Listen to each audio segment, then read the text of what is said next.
শুভ সকালের অনেক অনেক ভালোবাসা শুভেচ্ছা জানিয়ে আজকের ব্লগটা শুরু করছি বন্ধুরা। আজকে সকালবেলা অনেকক্ষণ উঠেছি আগে, কিন্তু এই যে ছোটো ঘরের জানলাটা খুলে দিইনি, কারণ এত ঠান্ডা না এই ঘরে। বড় ঘরটাতে রোদ্দুর আসে, কিন্তু এই ছোটো ঘরটাতে একদম রোদ্দুর আসে না বললেই চলে। আর এখানে তো গপু সোনা থাকে, গপুর ঠান্ডা লাগবে বলে আমি খুব একটা জানলাটা খুলি না, ঠান্ডা হাওয়া দেয় যে। তারপরে দেখো সকালবেলা বলেছিলাম, আগের দিন রাত্রেবেলাই বলেছিলাম যে একটু সবজি আনবে তুমি, তো কয়েকটা সবজি এনেছে।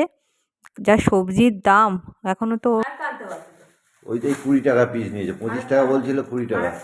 20 টাকা কম, এখন যা দাম হয়েছে দাম তো কমছে না। হ্যাঁ, আরেকটা আনতে পারছি।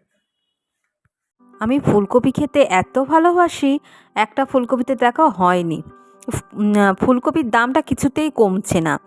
এই যে বড় ফুলকপির দাম 20 টাকা, এই 20 টাকা তো কবে থেকেই হয়ে আসছে। তো ওই জন্য বলছিলাম যে আরেকটা তো নিয়ে আসতে পারতে। দেখো সবজিগুলো সব কেটেছি, আর এইটা হচ্ছে বিউলির ডাল। বিউলির ডাল একটু সকাল সকাল ভিজিয়ে রেখে দিয়েছি, আজকে বিউলির ডাল করব। আর ওকে বলেছি যে তুমি ওই পাশের দোকান থেকে পাউরুটি এনো, কারণ ওই যে পিৎজা পাউরুটি আছে না, পিৎজা পাউরুটি এনো। আর এখানে সনটাই যাচ্ছে, সনটাই ও বাচ্চাদের খুব ভালোবাসে, দেখলেই কথা মানে ফাজলামো করে, বোঝা যায় যে ও জেঠু, সবার কাকু, সেটাও বোঝাই যায় না। তারপর ওই পিৎজা পাউরুটিটা খেতে ভাল লাগে, এটা খাবো তাই বললাম। আর আজকে সকালবেলা একটু বেরোনোর কথা ছিল, তো ভেবেছিলাম যে তাড়াতাড়ি রান্না বসিয়ে দিই, সেজন্য সবজিও কাটা হয়ে গেছে, আজকে একটু তাড়াতাড়ি রান্নাটা বসিয়েছি। করিনি, পিৎজা টাইপের পাউরুটি আছে না, ওই আনলো, চা দিয়ে খাচ্ছি। প্রতিদিন রুটি করতে ভালো লাগে না। আর তাড়াতাড়ি যে রান্না বসিয়ে দিয়েছি, আজ একটা যাওয়ার কথা ছিল একটা জায়গায়, কেনাকাটা করবো, কটা জিনিস লাগবে। মা আর আমি যেতাম, তো মার শরীরটা খারাপ, ফোন করেছিলাম, বললো আজকে যাবে না। আজ তাড়াতাড়ি রান্না বসিয়েছি, ওই জন্য আমি ভেবেছিলাম যাবো, তাই করে নিই রান্নাটা তাড়াতাড়ি। আজ শনিবার, নিরামিষ তো হবে। রান্না করতে করতে চা খেতে খেতে বাইরে গেছিলাম, একটা বালতি নিয়ে এসে তোমার দেখাবো, ছোট্ট বালতি, 30 টাকা মতো নিচে, হরেক মাল 30 টাকা নেয় না, তো একটা ঠাকুরের বালতি, আর বাসন টাসন উপরে নিয়ে যাই তো, ওই জন্য আর বালতিটা নিলাম ঠাকুরের জন্য।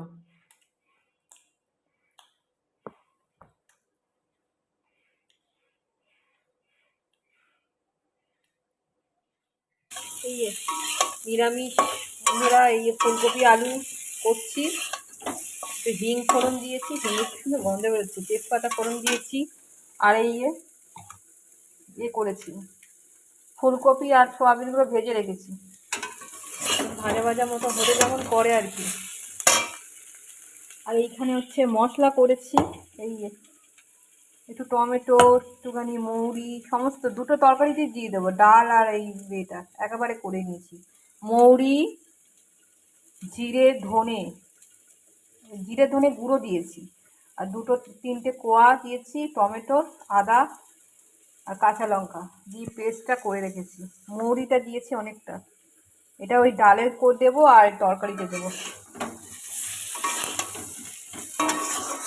কি সুন্দর বলো, আলু ফুলকপি সোয়াবিনের তরকারিটা হয়ে গেল, খেতেও এগুলো ভালো লাগে। মাঝে মধ্যে ওই জন্য নিরামিষটা খেতে বেশ ভাল লাগে, আর নিরামিষে অনেক রকম করা যায়, অনেকভাবে করা যেতে পারে। তো এই দেখো এখন আমি এইগুলো ঢেলে রাখছি, তো রান্না করছি তার মধ্যে ভাবলাম যে এইগুলো একটু ঢেলে রাখি। সকালবেলা বাবা দিয়ে গেছে ডাল, অনেক ছোলার ডাল দিয়ে গেছিলো, মুসুর ডাল আর মুগ ডাল, সেগুলো ঢেলে রাখছি।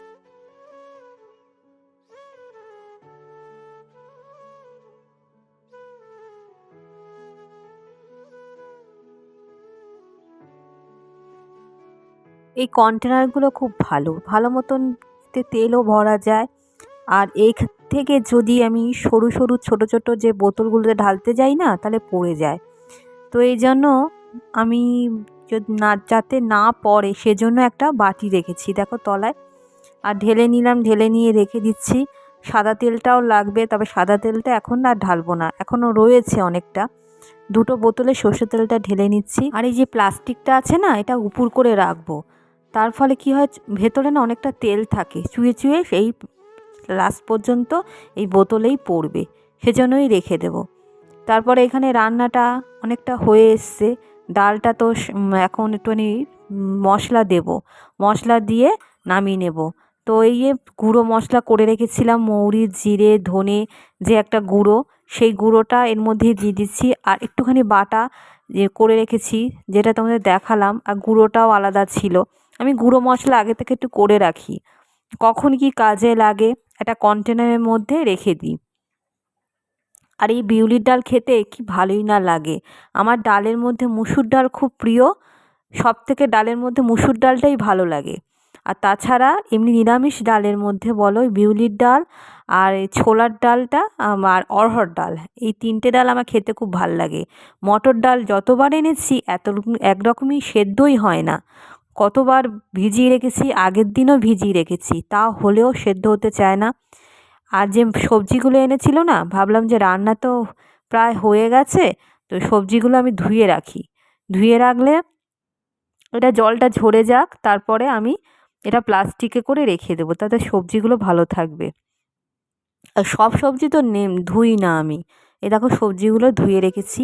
কপিটা ধুই না, কারণ কপি যদি ধুই না কপি পচে যাবে, সেজন্য কপিটা ভেতরেই রেখে দিচ্ছি ফ্রিজের ভেতরে। আর এখানে একটা শরবত বানাচ্ছি। যে কমলা লেবুগুলো থাকে না, কমলা লেবুগুলো গোপালকে তো দিই, তারপরেও সেগুলো থেকে যায়, তো সেইগুলো কি করব, খেতে তো হবে, সেজন্য এটা জুস বানিয়ে নিচ্ছি। জুস বানিয়ে খেয়ে নেব, প্রোটিনও আছে, কোনো নষ্টও হবে না জিনিসটা। সেজন্য একটু মশলা ছিল, সেই মশলা একটু দিয়ে দিলাম, আর উপর থেকে একটু গোলমরিচ ছড়িয়ে দিলাম।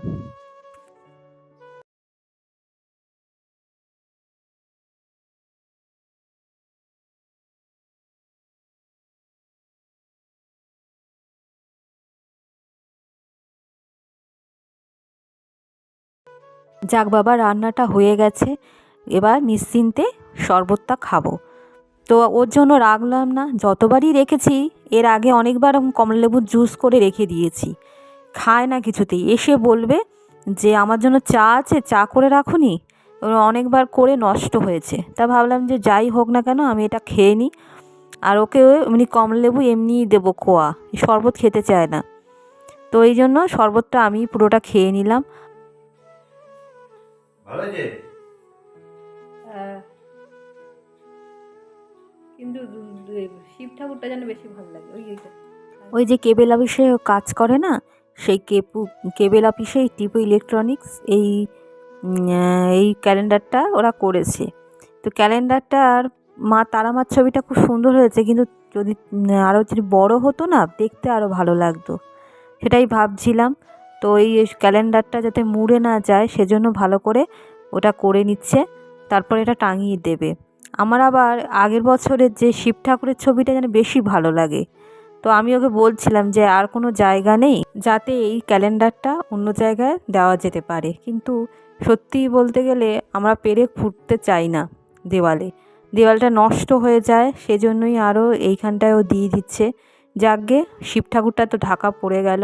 আর আমাদের ডেটটা তো দেখতেই হবে, কখন কি কোন সময় কী হয়েছে, এই ক্যালেন্ডার না দেখলে তো বোঝাই যায় না।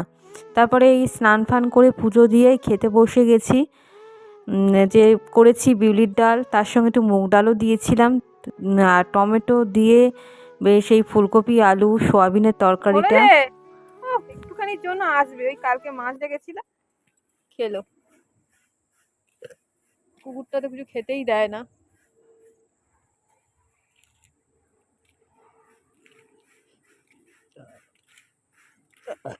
খাওয়া দাওয়া হয়ে এইখানটা পাইচারি করি, এখানটা রোদ্দুর সামান্য এসছে, এই দিকটা চলে যাচ্ছে রোদ্দুর, 4টে বাজে যাচ্ছে। আর এখানে প্লাস্টার হচ্ছে তো বাড়িতে।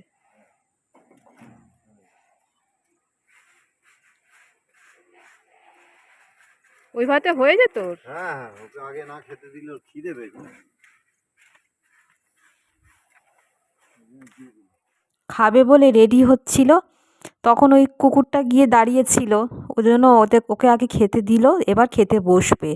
কীরকম মায়া লাগে না, ওই জন্য আরও খেতে ওকে দিয়ে বললো যে আমি খেতে দিয়ে দিই। আর এখানে আমি সন্ধেবেলা তো একটু আগে বাড়ি থেকে সেটাই বলছি তোমাদের যে বাড়ি থেকে এলাম, মাকে একটু তরকারি দিয়ে এলাম। মার শরীরটা ভালো নেই, হাতে এত যন্ত্রণা করছে। ওই মা আজকে আমি দুজনে মিলে যাব বলেছিলাম একটুখানি কেনাকাটা করতে। তো মার শরীরটা ভালো নেই বলেও আর দাঁত তুলতে হবে, ডাক্তার বলেছে দাঁত তুলতে হবে। মানে দাঁতের মাড়ির মধ্যে দাঁত ঢুকে আছে, সেজন্যই অপারেশন করতে হবে। তো চাটা খাই। আর আর দেখবে বাবা চিড়ে ভাজা নিয়ে এসছে, একা তো খাবে না ওরা।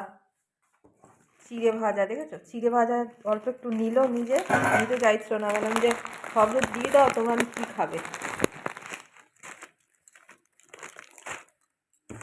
তারপরে এই যে ব্যাগটা করে আছে, ব্যাগের মধ্যে দিয়েছে।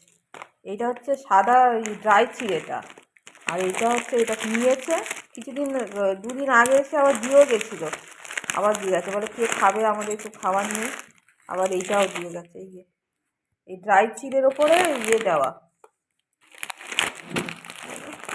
এর মধ্যে একটু চানাচুর চানাচুর রয়েছে। আর এটা একদম ড্রাই চিড়ে, খেতে খুব ভালো লাগে। এই চিড়েটা খেতে না দারুণ লাগে বন্ধুরা।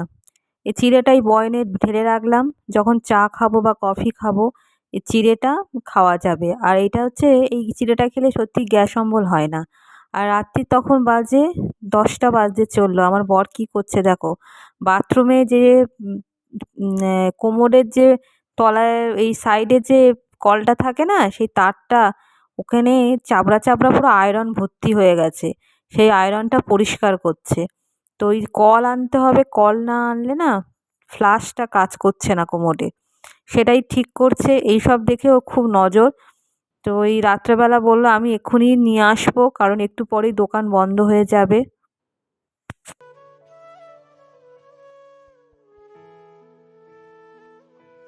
কোনটা? এই তো এইটা, এইটা স্টিলের যেটা, হ্যাঁ সেটা 290 টাকা। অযথা আমার লাগিয়ে কি হবে, তো নিচে থাকবে, শুধু অন অফের ব্যাপার, তো এটা তো অন সারাক্ষণই থাকবে। ঠিক আছে, এখন লাগিয়ে কলটা কিনে নিয়ে এসছে, কিন্তু কলটা এখন আর ফিট করবে না। এটা হচ্ছে ফার্স্ট সকালবেলা বললো ফিট করবে, রাত্রি হয়ে গেছে তো, তো এমনি কোনো অসুবিধা হবে না, ওই জন্য এখন আর ফিট করলো না। তারপরে আমি এখানে বেগুন ভাজছি, বেগুনগুলো না একটুখানি জলে সেদ্ধ করে নিয়েছিলাম, নুন হলুদ মাখিয়ে সেদ্ধ করে নিয়ে এবার অল্প তেল দিয়ে ভাজছি, যাতে তেলটাও কম লাগে। এরমভাবে বেগুনটা ভাজলে খুব একটা তেল খরচা হয় না। তো এখানে ভাতটা একটু গরম করে নিয়েছি, কারণ প্রচণ্ড ঠান্ডা পড়েছে বন্ধুরা। ভিডিওটা এখানেই রাখছি আপাতত, দেখা হবে নতুন একটা ভিডিও নিয়ে পরে তোমাদের সঙ্গে। তোমরা ভালো থেকো এবং সুস্থ থেকো। টাটা এখনকার মতো, শুভরাত্রি।